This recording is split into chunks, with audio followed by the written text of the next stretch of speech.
Era la tarde del 25 de octubre del año 2023. En Madrid, Fernando Fernández Tapias, el hombre, el mito, el naviero gallego que había surcado las aguas más turbulentas de la economía nacional y que había protagonizado las portadas más codiciadas de la prensa del corazón, acababa de dar su último suspiro. Tenía 84 años, se iba tras un largo, penoso y desgastante calvario de salud que había mantenido a todos en vilo.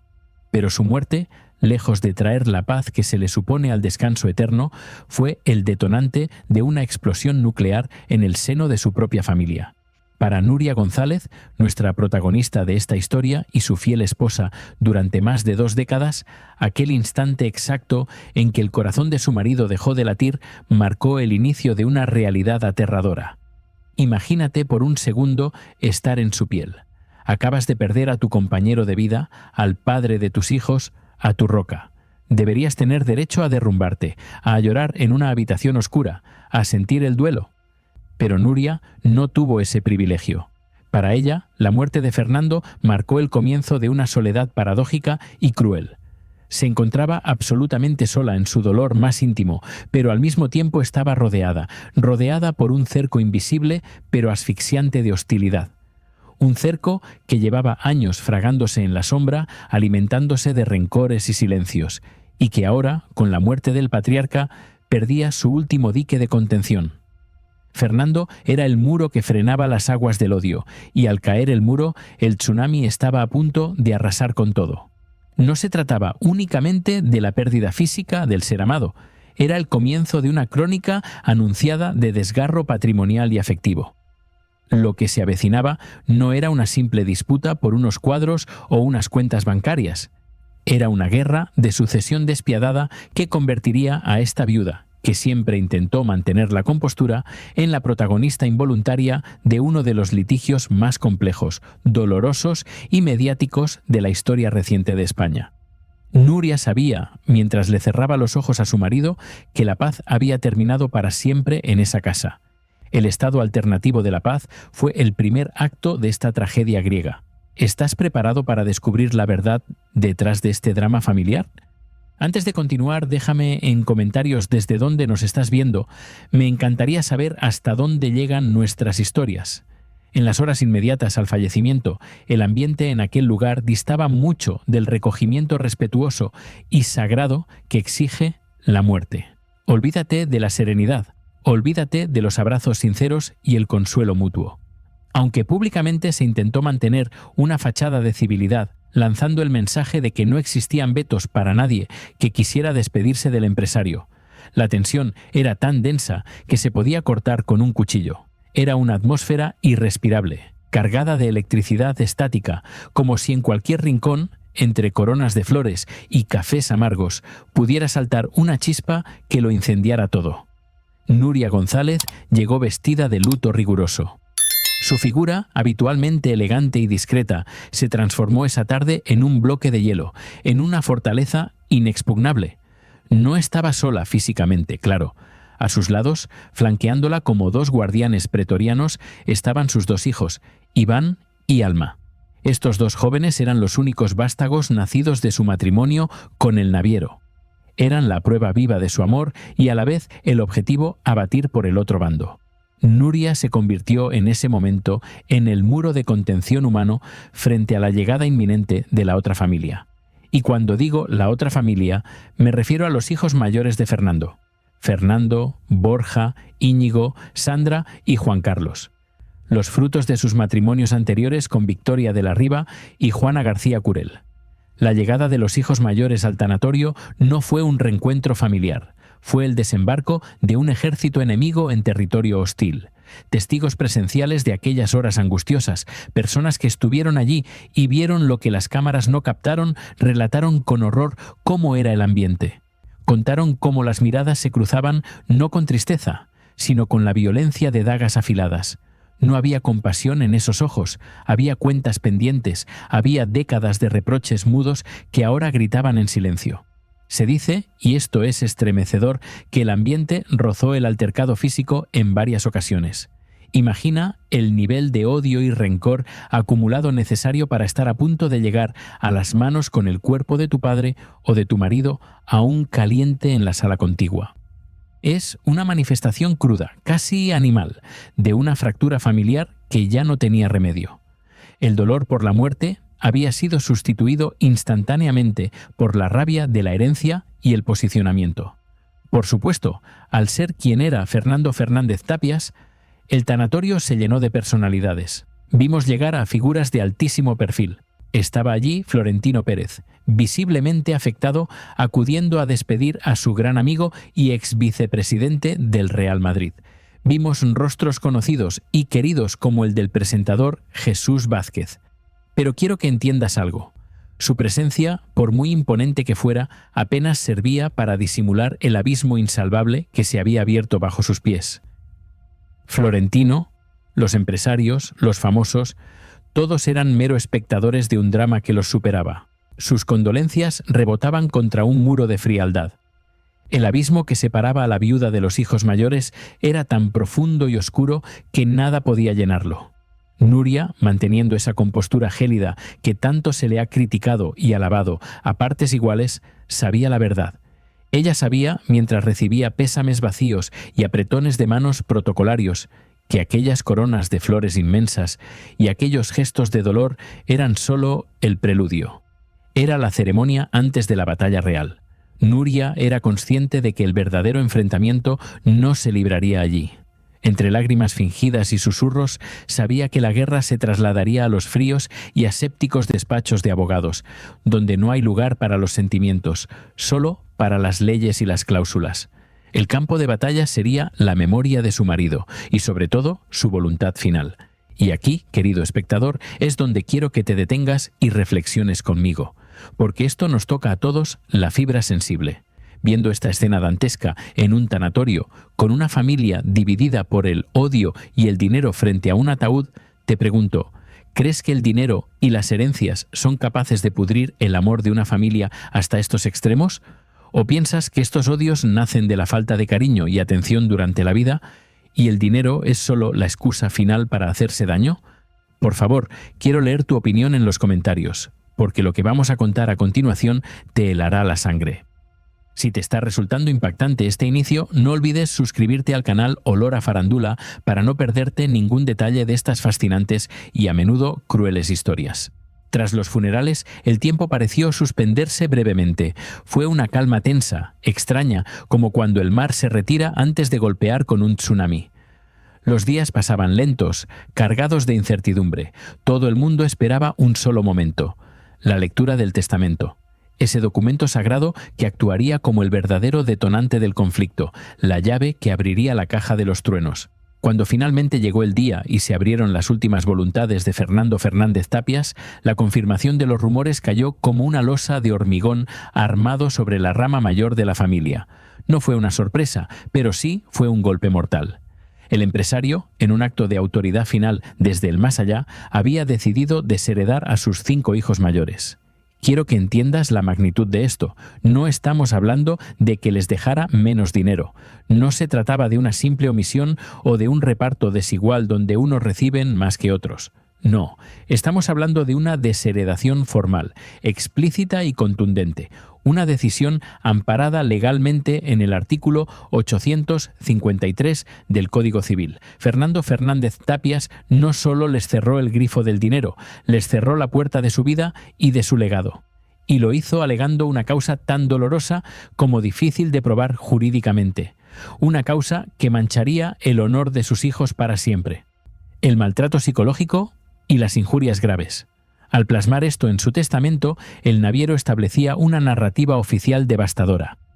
Él, uno de los hombres más poderosos de España, confesaba en su último escrito que en sus últimos años de vida se había sentido abandonado, se había sentido vejado, se había sentido maltratado emocionalmente por aquellos a quienes había dado la vida y el apellido. Esa disposición testamentaria era un misil dirigido a la línea de flotación de los hijos mayores, pero al mismo tiempo convertía a Nuria González y a sus dos hijos, Iván y Alma, en los beneficiarios exclusivos de un patrimonio colosal. De la noche a la mañana, Nuria y sus hijos pasaban a tenerlo todo. Los colocaba en una posición de poder absoluto, sí, pero también los colocaba en el centro exacto de la diana. Ahora eran el enemigo a batir. Ahora eran los únicos obstáculos entre los hijos mayores y la fortuna que creían merecer por derecho de sangre. La reacción de los hijos desheredados no se hizo esperar ni un segundo. Su respuesta fue inmediata y marcó la pauta de lo que sería todo el tortuoso año 2024. La impugnación total.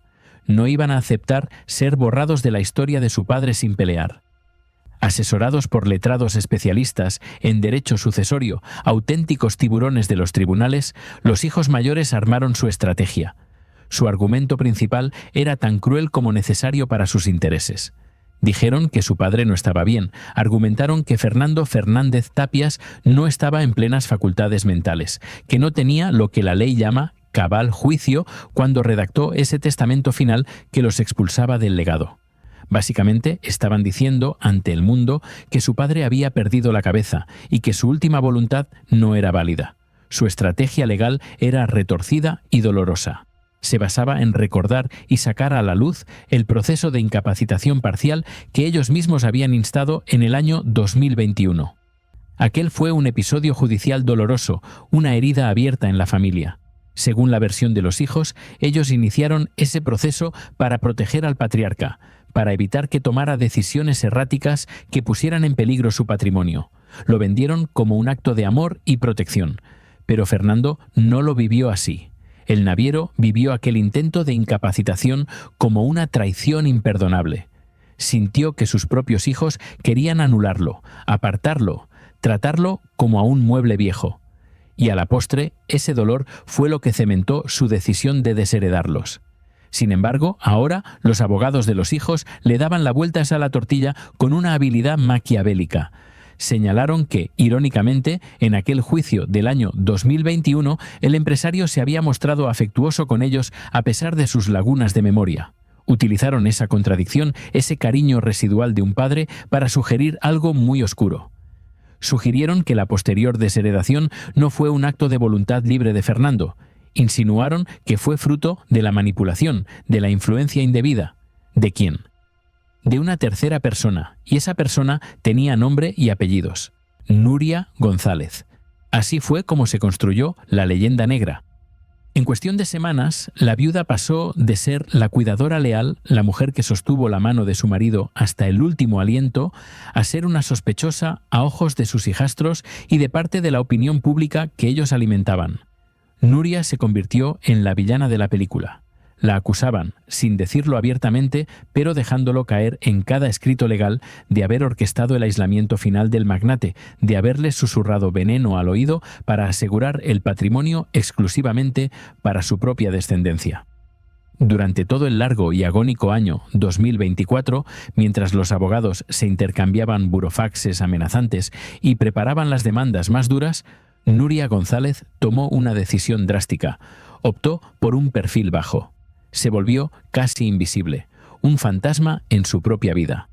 Se refugió en la mansión de Puerta de Hierro, convirtiéndola en su búnker. Aquella propiedad era mucho más que una casa. Su titularidad, en una jugada maestra de planificación patrimonial realizada en vida por el empresario, quien quizás ya veía venir a los lobos, ya estaba a nombre de Nuria antes del fallecimiento. Eso la blindaba de la disputa hereditaria directa sobre el techo que la cobijaba. Nadie podía echarla de allí, era su castillo. Sin embargo, una casa son solo paredes. El contenido de la mansión era otra historia. Las valiosas obras de arte que colgaban de esas paredes, lienzos firmados por maestros inmortales como Picasso y Tiziano, estaban en el aire, y sobre todo, lo más jugoso, las participaciones en el inmenso conglomerado empresarial. Todo eso quedaba sujeto al escrutinio del testamento impugnado. Cada cuadro, cada acción, cada cuenta estaba bajo el microscopio de los jueces y los abogados contrarios. Nuria sabía perfectamente que el silencio era su mejor arma, mientras la tormenta arreciaba fuera. Sabía que cualquier palabra suya podía ser tergiversada, utilizada en su contra en un tribunal o en un plato de televisión. Así que calló, aguantó. Pero mientras ella resistía en silencio, la situación económica del legado comenzó a deteriorarse de forma alarmante. La guerra no sale gratis y la parálisis administrativa es la muerte para los negocios. Esa presión económica añadió una asfixia insoportable a la disputa emocional. El holding familiar, ese gigante llamado F. Tapias Grupo de Sociedades e Inversión que aglutinaba los intereses navieros y comerciales que el difunto había levantado con sus propias manos, empezó a sufrir. En esa empresa, en una extraña y macabra ironía del destino, tanto los hijos demandantes como la viuda figuraban aún como apoderados. Imagina la situación. Enemigos mortales obligados a una convivencia administrativa forzosa. Por supuesto, no había comunicación, no había acuerdos. Y debido a esa parálisis total en la toma de decisiones, el holding empezó a registrar números rojos. Las pérdidas comenzaron a acumularse. El imperio se desangraba lentamente mientras sus herederos se peleaban por ver quién tenía la razón. Era el escenario perfecto para el desastre total. La guerra apenas acababa de comenzar y los jugadores más inesperados aún no han entrado en el tablero. Parecía que se había tocado fondo, que el dolor y el rencor no podían ir más lejos, pero el sótano de esta familia tenía una planta más. El conflicto, que hasta ese momento parecía estancado en una guerra de trincheras donde nadie avanzaba, experimentó una escalada dramática y cualitativa en junio del año 2025. Fue el momento en que la disputa dejó de ser una pelea por la herencia para transformarse en un asedio total. Hasta ese instante, la batalla se libraba en un cara a cara entre la viuda y los hijos. Pero el tablero de ajedrez se rompió por completo cuando entraron nuevos jugadores en la partida. Unos jugadores que nadie esperaba ver en primera línea de fuego, los nietos de Fernando Fernández Tapias. Sí, has oído bien. Los hijos desheredados entraron en la contienda judicial. Imagina la escena. Abuelos contra nietos, viudas contra hijastros y ahora una tercera generación arrastrada al fango de los tribunales. Asesorados por sus equipos legales que no daban puntadas sin hilo, los hijos mayores comprendieron que la desheredación por maltrato psicológico tenía una grieta. Aunque la sentencia se mantuviera firme contra ellos, aunque el juez decidiera que Fernando y sus hermanos eran indignos de heredar, la ley española tiene un resquicio.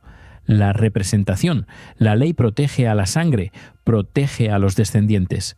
Si un padre es desheredado indignamente, su estirpe, su linaje, no pierde necesariamente el derecho a la legítima. Los abogados vieron la luz al final del túnel. Sin embargo, el testamento de Fernando, redactado con una previsión que da escalofríos, había intentado prever esto. El naviero no solo desheredó a sus hijos, también desheredó a sus nietos. Fue una maniobra legalmente audaz, casi inédita, pero terriblemente frágil, porque, seamos sinceros, imputar maltrato psicológico a unos menores o a unos nietos jóvenes resulta extremadamente difícil de probar ante un tribunal. ¿Cómo demuestras que un nieto ha maltratado psicológicamente a su abuelo lo suficiente como para dejarlos sin nada? La entrada de los nietos en el litigio supuso un golpe estratégico devastador para Nuria González. Fue una maniobra militar de envolvimiento. De repente, Nuria se dio cuenta de que estaba rodeada. Si Fernando y sus hermanos no lograban anular el testamento por la supuesta incapacidad mental del padre, sus propios hijos, los nietos del magnate, reclamarían su parte. Esto obligaba a Nuria a enfrentarse a un frente múltiple. Ya no le bastaba con defenderse de una generación, tenía que luchar contra 2 generaciones de Fernández Tapias, dispuestas a todo por su trozo del pastel.